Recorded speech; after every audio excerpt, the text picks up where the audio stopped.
उस उपन्यास को राज कपूर ने भी पढ़ा था और उस पर फिल्म बनने वाला था, लेकिन संजोग ऐसा हुआ कि राज कपूर भी एक्सपायर कर गए। उसी इसका मुख्य कारण डिजिटल दुनिया है, सबके हाथ में मोबाइल है और मोबाइल में क्या नहीं है, साहित्य है, अध्यात्म है, छल प्रेम है, क्या नहीं है, सब कुछ उसमें है। ये छोटे छोटे बच्चे को खिलौना के रूप में आज उपयोग कर रहा है मोबाइल। तो मोबाइल हो जाने के कारण बच्चे किताब से दूर भागते जा रहे हैं। हम जुड़ रहे हैं अररिया के एक ऐसे व्यक्तित्व से जो किसी परिचय के मोहताज नहीं है। शिक्षा के क्षेत्र के साथ साथ हिंदी साहित्य में अपना संपूर्ण जीवन समर्पित कर दिया। सेवानिवृत्त शिक्षक, नागार्जुन सम्मान से अलंकृत और 23 पुस्तकों के लेखक। हम बात कर रहे हैं भोला पंडित प्रणय जी से, जिनका नाम आज भी साहित्य प्रेमियों के बीच श्रद्धा और सम्मान के साथ लिया जाता है। आइए हम जानते हैं उनके जीवन संघर्ष और साहित्यिक यात्रा की कहानी उन्हीं के जुबानी। आपका नव बिहार में स्वागत है। आप करीब 92 साल के हो चुके हैं और परिवार में कितने सदस्य हैं, क्या स्थिति है अभी आपकी?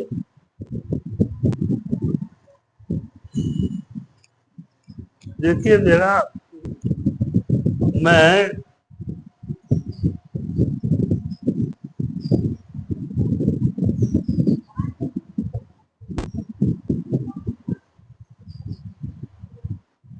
कुम्हार जाति का एक छोटा सा परिवार में पैदा लिया।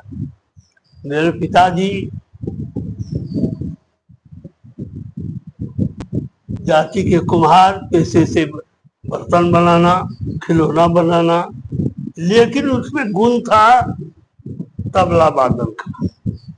वो तबला वादक थे। वो तबला वादक ऐसे थे कि चंपानगर बरेली स्टेट में उनकी बुलाहट होती थी। रामानंद सिंह उसको बुला लेते थे कभी कभी तबला के लिए। तो मैं वैसे छोटा पुत्र हूँ। 2 लड़के, 2 भाई से हम पैदा हुए। बड़ा भाई हमसे और उससे छोटा हम। भाई भी गुजर गए जवानी में ही। पिताजी भी गुजर गए जब मैं 5वीं क्लास पास किया था। जब 5वीं क्लास में ही थे उसी समय पिताजी की शुरुआत हो गया। मेरी शादी करवा दिए कि मैं बचूंगा नहीं, और उसमें बाल बुआ चलता था। शादी करवा दिए और एक्सपायर कर गए। पत्नी को हम तब लाए जब हम टीचर्स ट्रेनिंग पास कर गए, और जब टीचर होंगे हम, तब हम खोज किए कि हमारी पत्नी कहाँ है, और तब हम पत्नी को लाए वहां से। कितने वर्षों के बाद लाए शादी के? शादी के करीब करीब 26 वर्ष। 26 वर्ष के बाद अपनी पत्नी को लाए? हाँ, लाए तो उनको भी यहाँ पढ़ाए लिखाए अपनी संगत में रह करके, और बेचारी जीवन भर साथ दिया। पढ़ी लिखी कम थी, लेकिन खूब अच्छा फर्राटे से साहित्यकारों का सेवा करती थी। अंग्रेजी हिंदी बोलती थी, कुछ कविता भी सुना देती थी। तो बेचारी 1922 में एक्सपायर कर गई। डायबिटीज का पेशेंट था। 1922 में ही एक्सपायर कर गई? हाँ, और 82 वर्ष की थी। और हमारे अभी 2 बेटे हैं। दोनों बेटे घर पर रहते हैं। तो 1922 या 2022? 2022 में एक्सपायर कर गई। हाँ, यहाँ पर एक्सपायर किया है, अररिया में एक्सपायर किया। हाँ। अभी घर परिवार में कितने बच्चे नाती पोते हैं? अभी 2 बेटा हमारा गांव में रहता है। अभी एक आया था अभी, और घर पर घर मकान बना दिए हैं, जमीन जगह 5-6 बीघा जमीन है, दोनों को बांट दिए हैं। छोटा लड़का को 2 लड़का, बड़ा को 1 लड़का, 2-3 लड़कियां, उसको भी 2 लड़कियां, हमको भी 2 बेटी। अच्छा, 2 बेटी आपको भी? हाँ, 2 बेटी में से 3 नाती। तो सॉफ्टवेयर इंजीनियर, 3 नाती। एक तो एक्सपायर कर गया, ये 6-7 दिन होता है। एक बड़ी बेटी को भी 3 लड़का, वो भी उसमें भी एक बेटा उसका एक्सपायर कर गया, सिलेक्ट कर गया था। ढेरी है, नती कितना कहना। मतलब भरा पूरा परिवार। पूरा आपके साहित्यिक जीवन की शुरुआत कैसे हुई? पहली रचना कब और कहाँ प्रकाशित हुई थी? देखिए, 1950 से 54 के बीच मैं लालजी उच्च विद्यालय रानीगंज का छात्र था। वहाँ हमारे ऐसे गुरु मिल गए, साहित्यिक गुरु, जिनका नाम श्री अमोघ नारायण झा था। अच्छा, बहुत बड़े कवि थे वे, जबकि छपे नहीं थे उस समय, लेकिन कविता के क्षेत्र में हर जगह उनका सुनाम था। मैं छात्रावास में रहता था और उनकी सेवा में रहता था, वो भी छात्रावास में रहते थे। उनकी कविता से मैं प्रभावित हुआ। वे क्लास में भी जब पढ़ाने जाते थे तो कविता पाठ सस्वर करवाते थे छात्रों से। मैं तो बचपन से ही गायक था, गवैया था, मेरा स्वर अच्छा था, मैं नृत्य करता था, मुझमें पहले से ही कुछ कला की गंध समाहित थी। तो ऐसे गुरु के संरक्षण में रह करके ही मैंने वहाँ कविता का क ख लिखना शुरू किया था।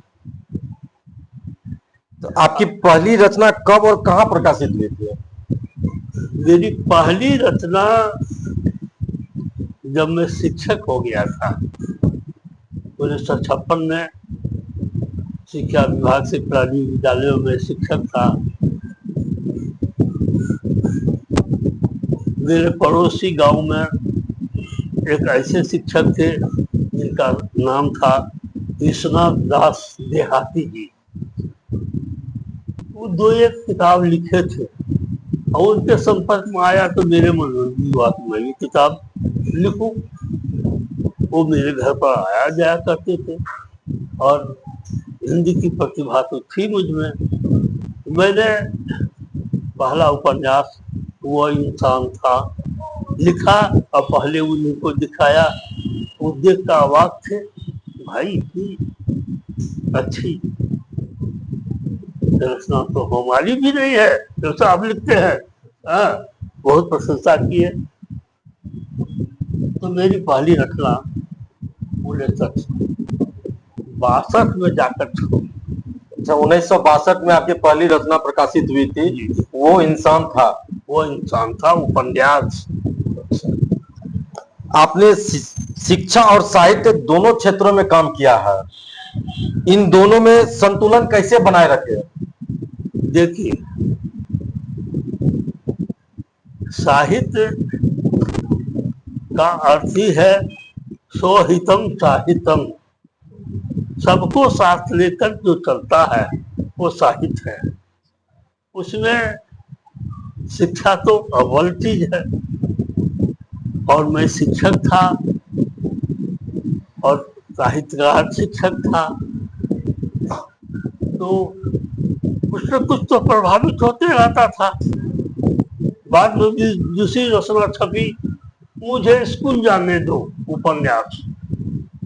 मुझे स्कूल जाने दो उपन्यास छपी। हाँ, उसकी चर्चा बहुत हुई। रेणु जी ने खुद चर्चा की और इस नाम का पट अपने दरवाजे पर लगाया, मुझे स्कूल जाने दो। रेणु जी ने? रेणु जी ने बहुत प्यार करते थे हमसे, हम साला होने का संबंध था हमारा। तो साहित्य को ढोने का सबसे सुंदर अवसर मुझे शिक्षक पद पर रहने से ही हुआ, क्योंकि मुझे समय मिलता था, जो शेष समय बचता था मैं लिखता था, लोगों को सुनाता था, लोग सुनते थे, वाह वाह करते थे। आपकी आपकी रचनाओं में जनजीवन, सामाजिक सरोकार और ग्रामीण यथार्थ की गूंज होती थी। इस विषय वस्तु की प्रेरणा कहां से मिली आपको? देखिए, हम लोग का पैदाइश ही ग्राम जीवन में हुआ। ग्राम जीवन की पैदाइश में ग्राम समाज के में जो रीति रिवाज है, रहन सहन है, उससे बाहर कहाँ निकल पाए। लेकिन उसी में रह करके वहाँ की जो विसंगतियां हैं उसको देखने का अवसर मिला। उसका उत्थान कैसे होगा उस पर मैंने विचार किया और ऐसे ऐसे पात्रों को ढूंढा जो समाज में आगे ला सके, आगे सहयोग कर सके। ऐसे ऐसे बीते लोग हमारे मिले हैं।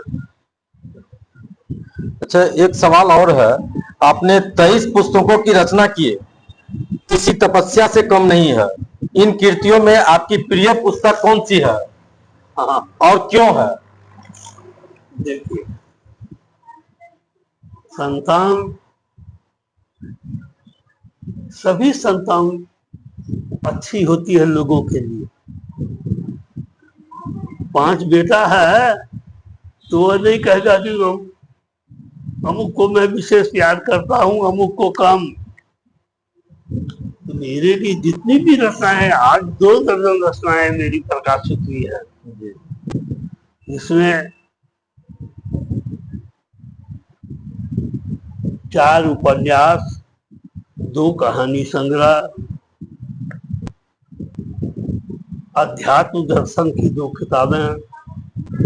मैं महर्षि में ही संस्कृत से जुड़ा हुआ व्यक्ति हूँ, तो उसकी भी 2 किताबें हैं और शेष काव्य रचनाएं हैं। इनमें से प्रसिद्धि हासिल किस पुस्तक ने ली? सबसे ज्यादा हमको प्रसिद्धि मिली विदग्धा नाम की एक उपन्यास था। विदग्धा का अर्थ होता है वह नायिका जो अपने अतिरिक्त आम पुरुषों को अनुरुक्त करती है, वो हुआ विदग्धा। विदग्ध से विदग्धा बना। तो उस उपन्यास को राज कपूर ने भी पढ़ा था और उस पर फिल्म बनने वाला था, लेकिन संयोग ऐसा हुआ कि राज कपूर जी एक्सपायर कर गए। उसी समय में उनका निधन हो गया। और जो जहां थी जो बात कौन करता है। और रेणु जी भी अस्वस्थ रहने लगे, उन्हीं के प्रयास से चल रहा है। मतलब रेणु जी के ही प्रयास से आपकी वधुधा की गूंज वहां तक पहुंची थी, बम्बई तक। जी जी जी।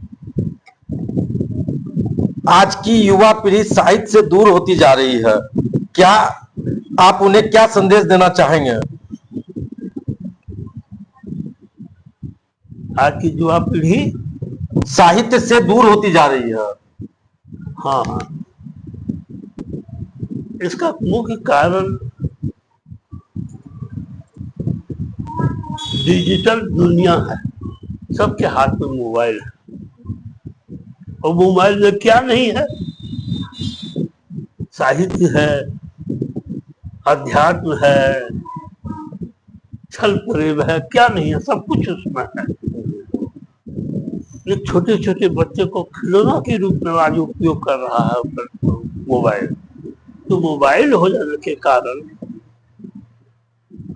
बच्चे इस किताब से दूर भागते जा रहे हैं। आज हम लोगों की जो पत्रिकाएं निकालते हैं बिकती नहीं है, जो हमारे ग्राहक हैं वही खरीदते हैं।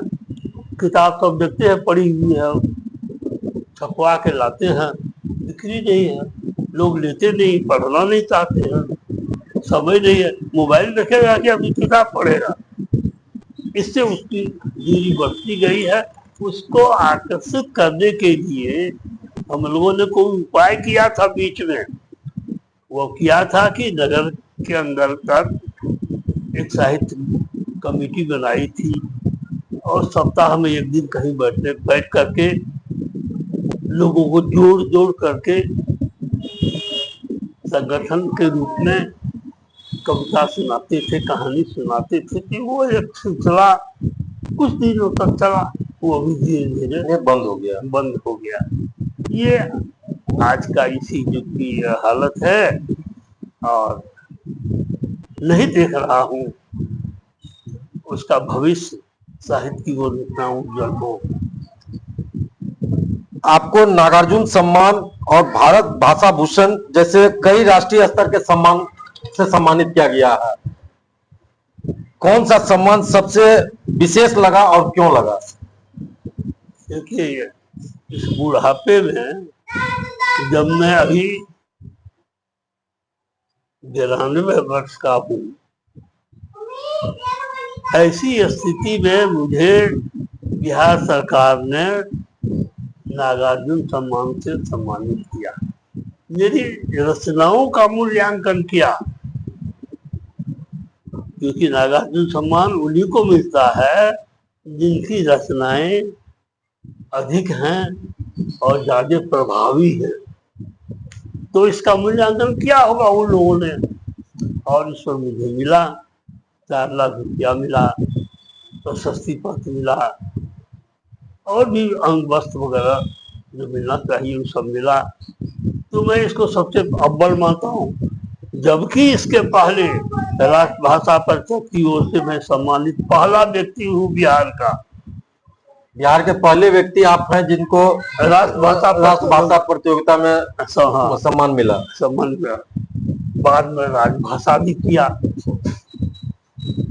तो ये तो इस ओर से और देश के अन्य प्रदेशों से भी ढेरों 150 से ज्यादा अधिक सम्मान मिला है। 150 से ज्यादा सम्मान मिला। हाँ, यहाँ तक कि जब मैं शिक्षा विभाग में था 1981 की जनगणना की बात करता हूँ, तो राष्ट्रपति सम्मान हमको मिला उससे। अच्छा, राष्ट्रपति सम्मान से भी अलंकृत है आप? जी। ये कब मिला था? 1981 में। 81 में? हाँ। किनके द्वारा आपको सम्मान से सम्मानित किया गया? सम्मान यहाँ कलेक्टर किया था। कलेक्टर के द्वारा किया गया। प्राइज वहां से आया, वहां से आने के बाद यहाँ कलेक्टर के द्वारा किया गया। जी जी। आपने नृत्य, अभिनय, संपादन और कविताएं सभी विधाओं में कार्य किया। अब आगे किन प्रोडक्ट पर काम कर रहे हैं, किस रचनाओं पे काम कर रहे हैं? देखिए, जो अतीत है उसको भुना के हम खा रहे हैं, सही बात यही है। अब मेरे पास वो क्षमता नहीं है, मैं चल फिर नहीं सकता हूँ, लाठी के सहारे चलता हूँ।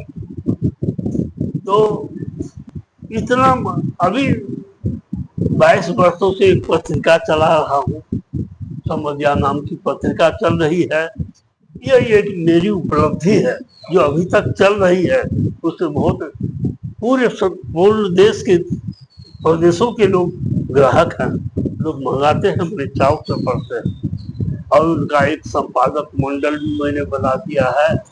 मांगल्य स्मार्तन जी को संपादक, प्रधान संपादक हम मालिक हैं, स्वामी हैं, चलाते हैं, चलता है, बड़ी खुशी होती है।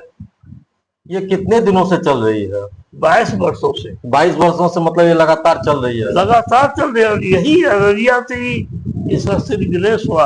अररिया से ही हुआ? हाँ। आपने बहुत से कविता को लिखे हैं, उनमें कोई कविता आपको अगर याद है तो कुछ लाइन थोड़ा सा सुना दिया जाए। हाँ, कविता तो गजल तो बहुत लिखे हैं, 1,500-2,000 गजल है, गजलें होगी अभी भी फेसबुक पर गजल तो निकल रही है जी हमारी। जी जी। तो ये जो कविता सुन लीजिए। बरगद का बड़ा पेड़, बरगद का बड़ा पेड़ छोटा फल देता है, पर तरबूज की नन्ही सी बेल बड़ा फल देती है।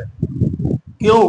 इसलिए कि बरगद के विशाल साये में थके मांदे राही बटोही सुस्ताते हैं, नींद भरते हैं, तरबूज की बेल के नीचे नहीं। अगर बरगद पर बड़ा फल होता,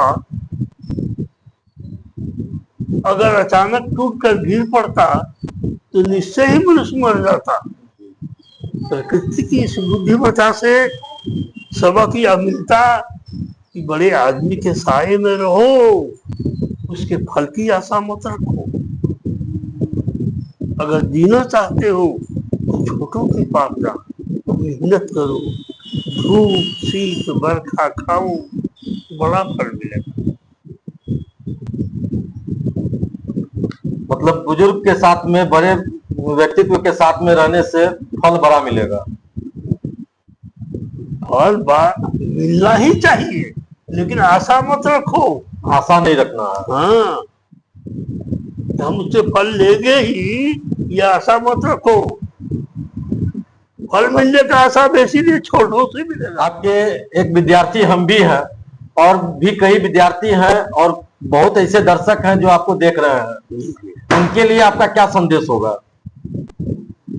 संदेश साहित्य के मामले में,